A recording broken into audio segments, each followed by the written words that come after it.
मध्य प्रदेश में लाखों गेहूं किसानों के लिए राहत भरी खबर सामने आई है। राज्य ने इस बार रिकॉर्ड उत्पादन और खरीदी के दबाव को देखते हुए गेहूं उपार्जन की सीमा बढ़ाने का फैसला लिया है। अब केंद्र सरकार ने मध्य प्रदेश में गेहूं खरीदी का लक्ष्य 78 लाख मीट्रिक टन से बढ़ाकर 100 लाख मीट्रिक टन कर दिया है।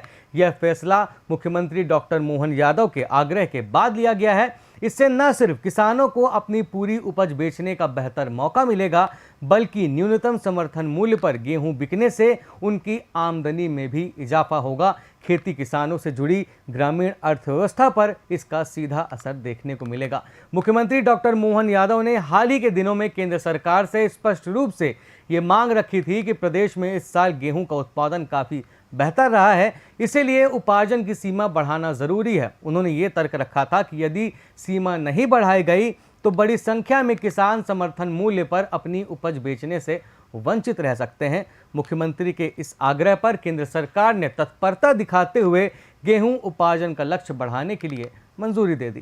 कोटा बढ़ने के बाद अब किसानों को गेहूं बेचने के लिए और अधिक अवसर मिलेंगे।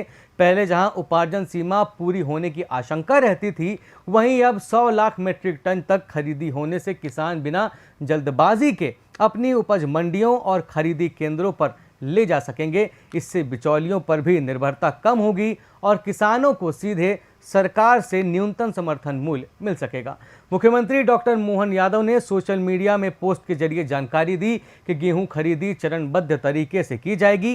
पहले छोटे किसानों से, फिर मध्यम और उसके बाद बड़े किसानों से गेहूं खरीदा जाएगा। उसका उद्देश्य ये है कि छोटे और सीमंत किसानों को प्राथमिकता मिले और वे अपनी फसल बेचने में किसी तरह के दबाव या असमानता का सामना न करें।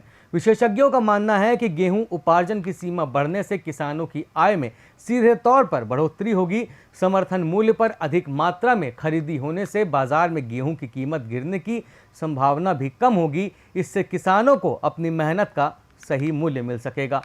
केंद्र और राज्य सरकार के इस फैसले से ग्रामीण अर्थव्यवस्था को मजबूत आधार मिलेगा। जब किसानों के हाथ में ज़्यादा पैसा आएगा तो इसका असर गांव के बाजार, छोटे व्यापार और रोजगार पर भी पड़ेगा। इससे खेती को लाभ का धंधा बनाने की दिशा में सरकार के प्रयासों को मजबूती भी मिलेगी।